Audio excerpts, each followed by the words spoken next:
Hey, how you doing? It's John Wilkins, your core coach. And today we have an interesting guest on. He's one of my good friends.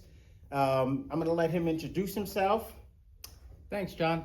Scott Heckenberger. I've been with John now for, I'm going to say a little over 3 years. I'm about 2 months shy of turning 62. I give a lot of that credit to the fact that he's been keeping me going. I'm a pilot for American Airlines. I've been with them for 33 years, going on 34 here shortly. And before that, I was also in the Air Force for 28 years. Nice.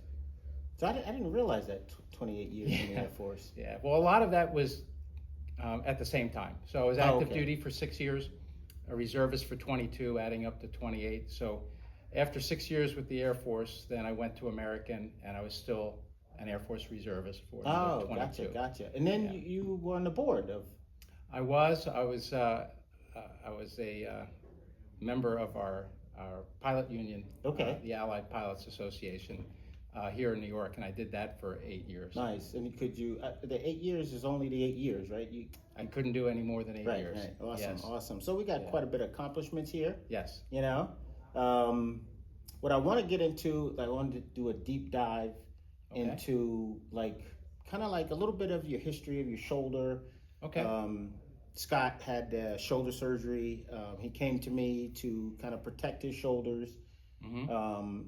Like everybody else, we're in jobs where we're kind of hunched over, where everybody's losing their posture. So what it made me do is go more in the direction of like your inner core and the core. And one of the things I didn't realize when I first started was I knew the difference between core and ab work, but I didn't really know too much of a difference between core and inner core. Okay. You know?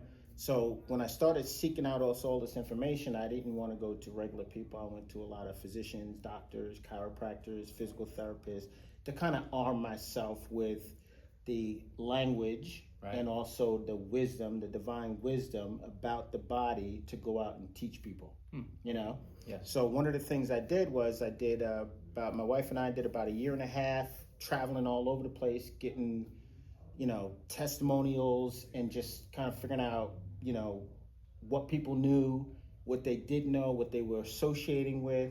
And then we also created this bar right here, which is a long story. We'll tell a story some other time, but this bar is what we use for inner core work. Yes. Grip strength, time under tension, dorsiflexion. It's like a full contraction out of a plank position, and there's multi different plank positions, kind of building that corset around your spine. And also that in turn helps you with your posture, pull your shoulders back, pull your stomach in, squeeze the glutes, better posture, right? Yes. So when you first came in, one of the first things we talked about was your posture. Yes. Right? Absolutely. And what was some of the things we talked about with posture for you? So that's funny that you bring that up because you're absolutely right. And you were hitting on that in your introduction, which is so many of our jobs, as you know, have us doing this, whether it's reading a paper, getting on your iPhone, your cell phone, iPad, desktop, and the airline business is really no different. Sure, I have a yoke that's here, but so many other things that we do anymore is on an iPad, and all our little buttons down here and our buttons here, and that rolls my shoulders forward. Right. And that was one of the first things that you said to me was, man, your shoulders are forward. You need to get them back. Yeah. And I remember the first year after you told me that, I'd be walking through a terminal, or even when I wasn't at my job, I'd be walking somewhere, and you know how you can see your reflection in a window or a mirror, and I'd look over, I'm like, I get my shoulders back. And so then when I was sitting in the flight deck and I have my iPad and I'm doing something with it, I'm thinking, oh, look at you, you're rolling forward. So I try to get those shoulders and you almost back. Can't help it. Very true. It's like what is happening to us. It's like the evolution of man. Yes. You know what I mean? Yes. And one of the things is to remember it. It's another to remember it and implement it. Yes. But not when you think about it. Like make it so it's something that is just occurring. Right. And in order to do that, we got to take the data out and we got to put new data in. That's a change. And most people are really resistant to change.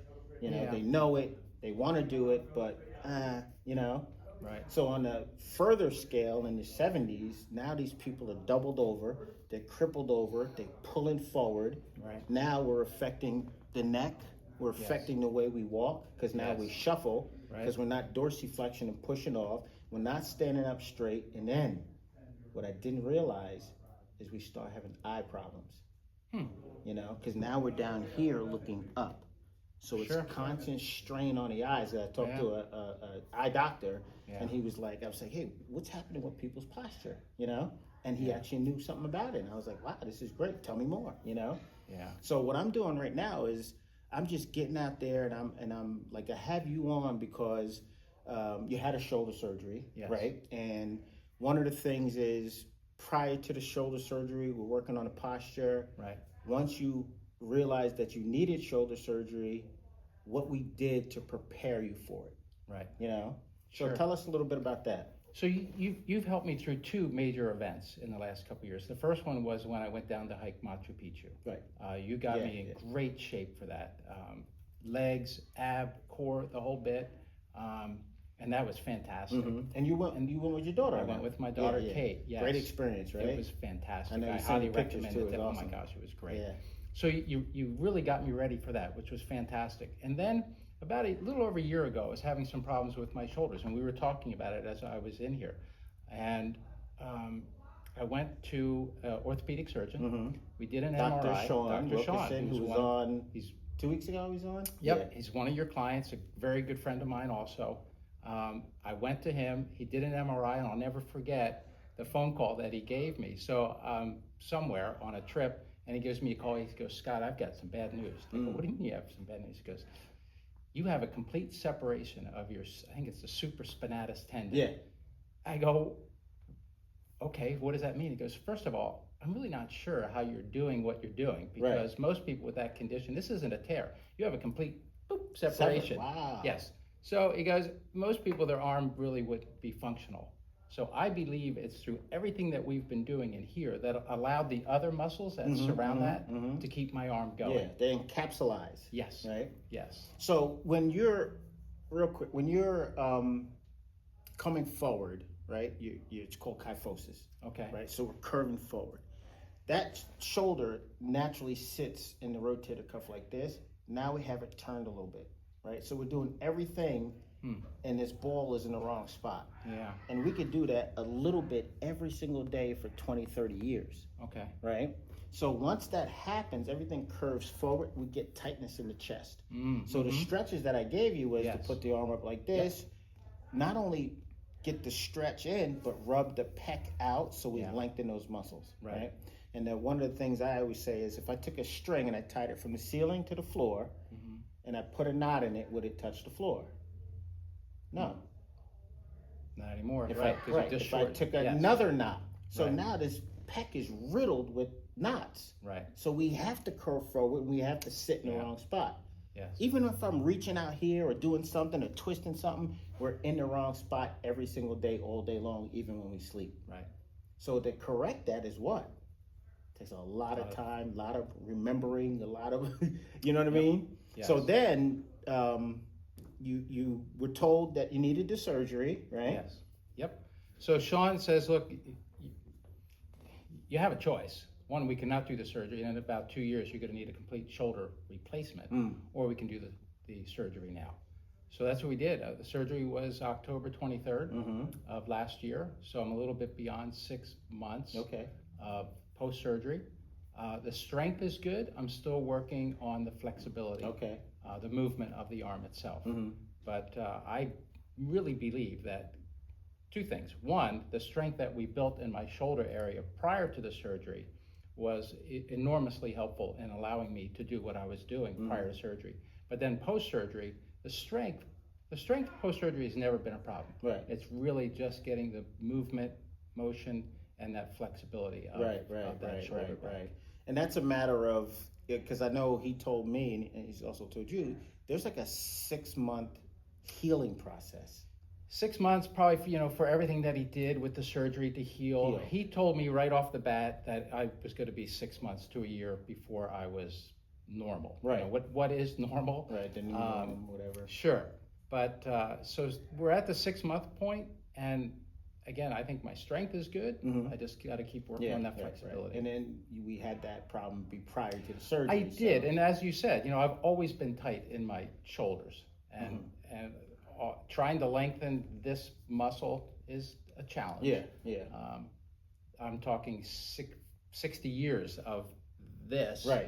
Is hard to undo in just a year or two or three. Even, so. And I always say, like, it's kind of like an ongoing process. You just got to keep going. Yes. After a point, we won't really be thinking about it, but if you think about it, that means we haven't changed anything yet. When you're not thinking about it and you just do it, I think we'll be on our way. So right now, I am still in what I'll call the conscious correction. I'm thinking about it. Once you get to that unconscious part, where it's just a part of your normal being, you're right. Because then you get embedded into the subconscious, so it's like just like tying your shoe, right? Correct. We learn how to tie our shoes when we're 4 or 5 years old. Sure. And we don't actually have to think about it right now. Exactly right. If you did, we're in trouble. Yes. Yeah.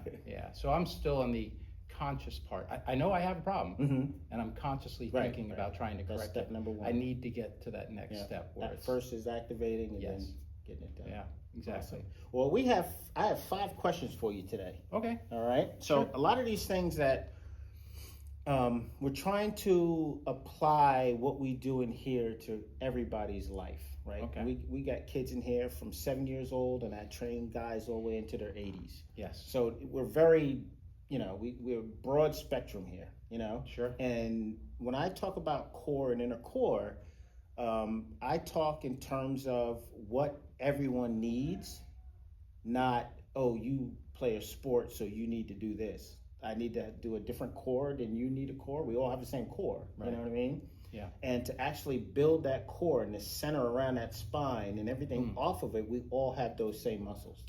Right? So I want to do that portion of it. Everybody's the same. Okay. The off part of it, which means now I'm sitting for a long time, this guy's wrestling, this guy's playing football, this guy's a construction worker, then we can branch off and do all the sub stuff off of it. Okay. But right now we need the core, and that's in the plank. Yes. And the planks have been around for 2 things. One is the plank's been around for ancient martial arts and ancient yoga. So they've been around for thousands of years, more than any other exercise, right? And when you go into a plank position, if you're on your hands or your elbows, you're working about 60 to 70% of your muscles. Wow. Not 85 to 90, 60 to 70. Because once you put your hands down like this, we're not doing anything here, right? When you grip this bar, you're actually gripping the bar and you're engaging the hand muscles, the forearm muscles. You're shortening the surface area, which then works the core more. Okay. So you're making your brain need more stability.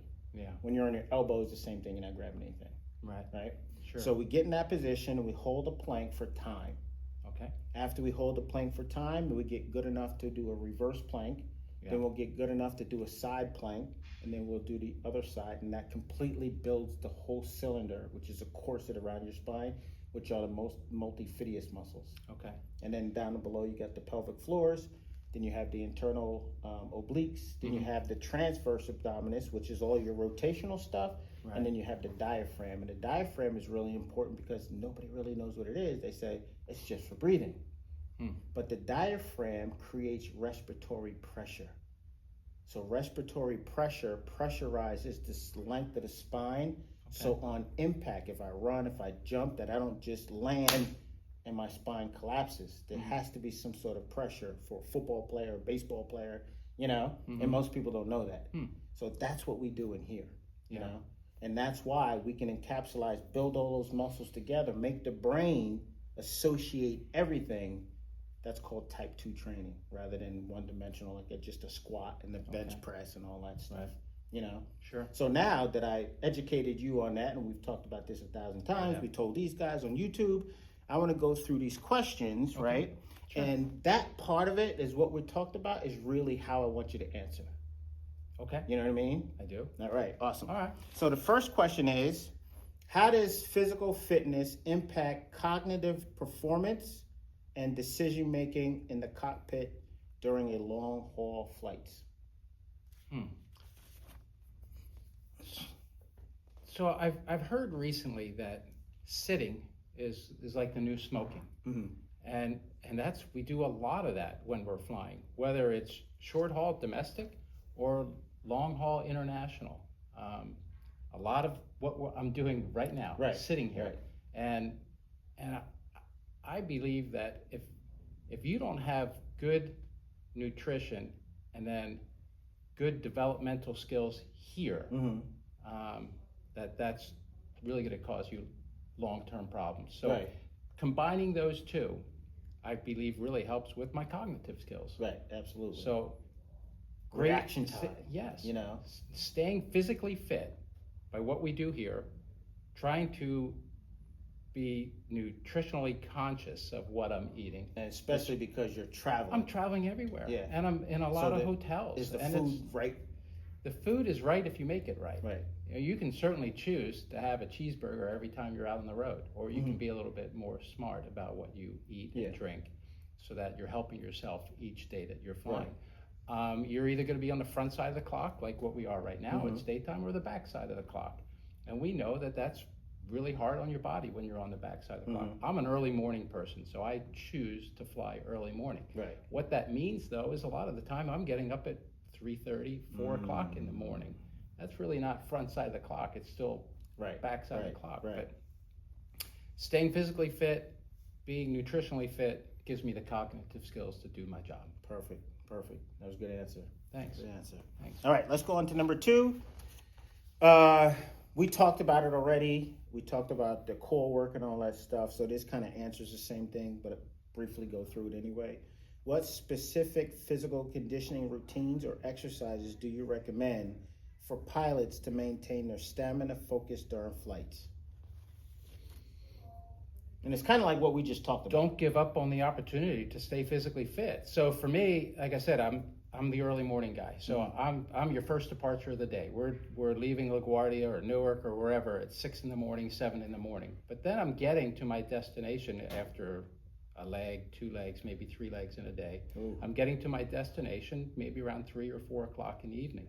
So instead of just calling it a day, going and getting a bite and then going to bed, I made it a routine and a habit to go to their gym. They might not be much of a gym. They might just have a couple little pieces of equipment, but I absolutely made a routine of going there. Nice. And you and I would talk about, different things that I can do on the road. You gave me I'm going to say like a core 4 things that I would do. Yeah. And then I'd incorporate whatever other machine that they would have there. Right. It depends on what they had and what's the time. Has to be done. Yeah. It has to be done because it invigorates the body, which invigorates the mind, and then keeps you going. Right. Absolutely. Routine. Absolutely. Yep. Routines. Yeah. So we're actually going to build one of these that's going to come apart at some point. That'd be awesome. So now you can fit it like a little bag and bring it with you. That'd be great.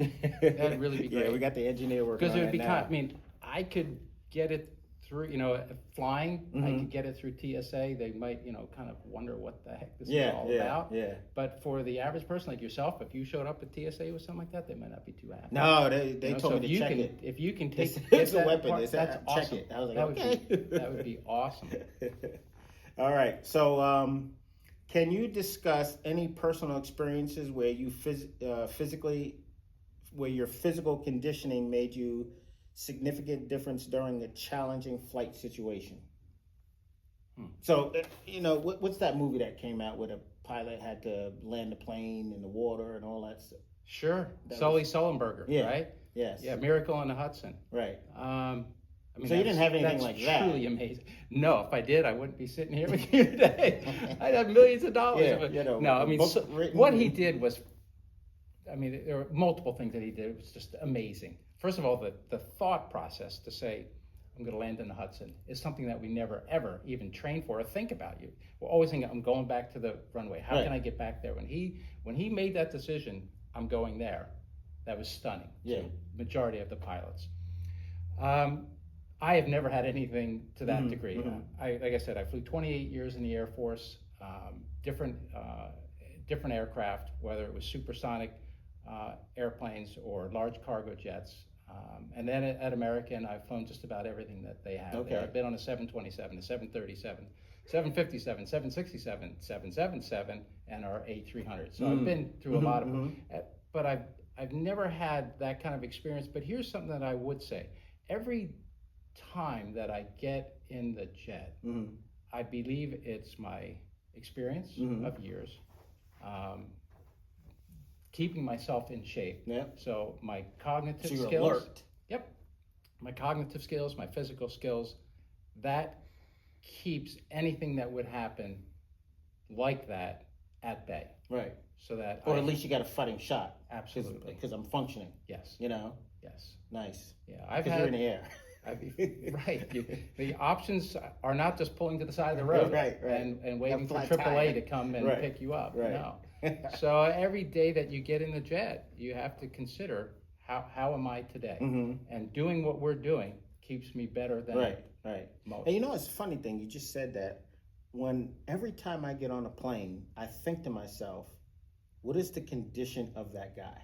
Sure. You know what I mean? Like whether he's a smoker, he's a drinker, did he party last night? Sure. So I hope to God that they're as serious as having us in the air as you.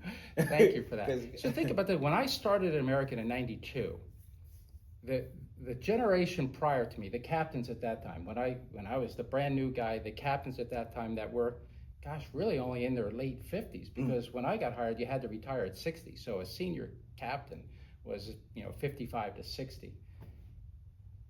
And their thought of conditioning was getting changed and walking down to the bar and perhaps having a drink. And there was still a lot of smoking. Heck, when I got hired, you could still smoke in the airplane and on the flight deck. Yeah. So I would say it was my generation that started to make that change, where we realized that staying physically fit was critical to our longevity and doing our job well. Right.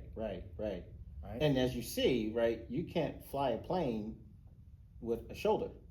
Well, that's very true, and that's my limitation right now. As I said, my flexibility, I still can't reach this arm. I mean, that's kind of about the extent. So we're working on it because I need to be able to touch things that are up there. And you can't go like this. It's right there. No. Yeah, and the sideways to be able to grab something over here. I mean, that's still my limit. The strength is good. Yeah. I just can't quite get there yet. Right. But we're working We'll on get it. there. We'll get there. All right. So that was good. So the fourth question is, how do factors like sleep quality, nutrition, hydration contributes to pilots' overall physical fitness and flight performance? Now, we touched on it a lot. I think we did, because you have to, again, are you the long haul pilot where you're departing at 10 p.m. and you're flying for 8, 9, 10, maybe 14 hours? Yeah, so that's all backside, circadian rhythm is way off. You have to prepare for that. You can't get up at 8 in the morning and have a big day all through the day and then expect to take off at 10 o'clock at night and fly for another 12 hours. So you have to condition yourself to that. Yeah. Hydration is really important. Yeah, key. Because when you're flying, those aircraft are kind of dry. Just the simple way that the air conditioning system works and the pressurization system works, it kind of dries us out. Yeah. So that's is that why the swelling in my ankles and stuff? Swelling is just from sitting. Yes, deep vein thrombosis or something that they talk about, where all the blood is going down towards our feet. That's why they recommend getting up every once in a while. And I try to do that. Now, fortunately, right now, most of my legs are 2 hours, 3 hours. Occasionally, if I do a long one, 5 hours, I absolutely. First of all, I have to get up to use the restroom. I am 62 years old. So it comes that time where I got to get up and use the restroom. But even so, I try to come in, I try to stretch out a little bit, stand up for just a little bit longer before I get back in the seat. Yeah. Awesome. That's good stuff. Good stuff to know. And I think our listeners don't know the opposite of everything. You know what I mean? Like, I know what I feel like when I sit down and when I get on a plane. Right. But we really don't know, too much about the pilot. We hope. Sure. So that's just like when we go in for surgery, we hope that surgeon is having a good day. Yeah, and he didn't party and he didn't drink. And exactly right. Yeah, very true. So the last question is, are there any, and this is one of the things that, it's a big union, right? Yep. A big union, and is fitness a part of the program? No. No. Now, American Airlines for a while was running a program I'll say for weight. If you were overweight and you were trying to lose weight, American had a really great program. Whether it was pilots, flight attendants, gate agents, didn't matter. It was it was company wide Mm-hmm. to help you lose weight, and there was actually a big incentive that if you were to achieve your goal, that they would offer you something, which was wonderful. Right. I don't know too much about it because fortunately I didn't Right. need it. Yeah, right. But Well, you talk about what you're talking about. There'd be no way you would allow yourself to get fat unless you had Correct. some sort of a problem. Right. You know? Exactly right. Yeah. So, do you think there should be some sort of a I program? do. I think that the association or union should remind pilots the importance of staying physically fit. Mm-hmm. It's not just knowing the airplane, having the expertise in flying. It should transcend even beyond that, and how you can maintain yourself as a person when you're sitting in that seat. And that again comes right back to, again, we'll say, nutrition, physical fitness, which all then contributes to your cognitive skills of doing the job. Nice, nice. So I got a bonus question for you. Okay. Right. Name some places you've been that made you say, "Ooh, I want to come back here," even if you had a quick layover and you couldn't do much. Wow, that's almost unfair because it would be easier for me to tell you places that I haven't been in the world. I've never been to China. I've never been to Indonesia. But outside of that, and I haven't been to Australia. But outside of that, I've been all over the world. Antarctica. Wow. Of course, North America, Central America, South America, all through Europe. A little bit in Africa when I was flying in the Air Force.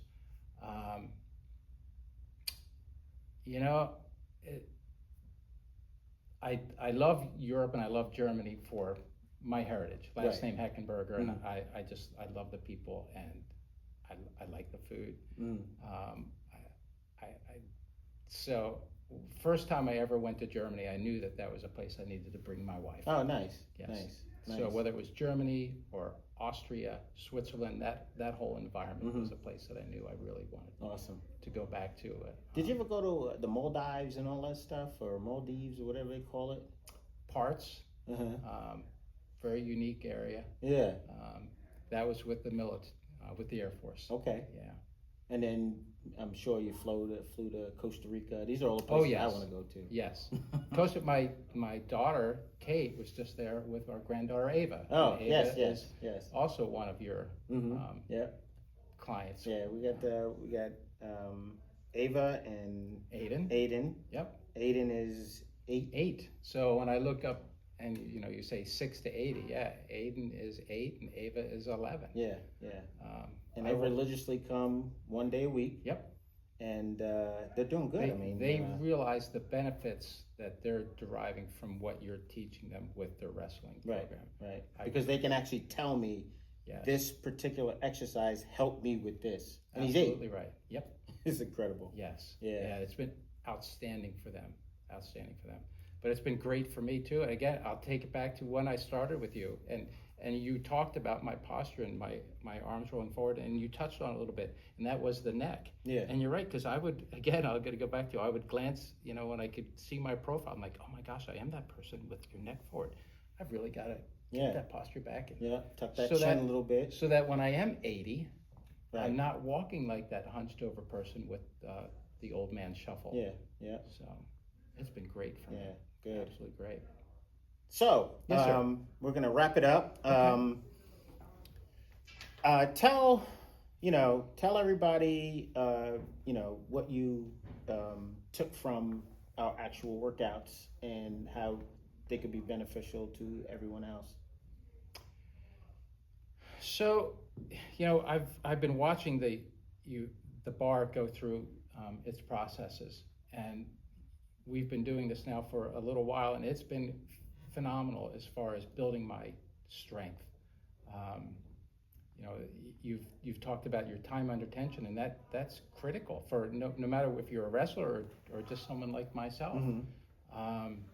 That ability to build that core strength has been great. As we age, I think we can lose that pretty quickly. Yeah. So I'm not in here to build biceps. I'm not in here, to become the old Arnold Schwarzenegger guy that, I'm up there going, oh, look at me. Right. It is really just making it so that I can continue through life, continue to age, And through my 60s into my 70s and do everything that I'm doing now. John, I will say to you, I think that I am as physically fit now as I was in my 30s. Really? Yes, sir. Nice. Yeah. I believe it.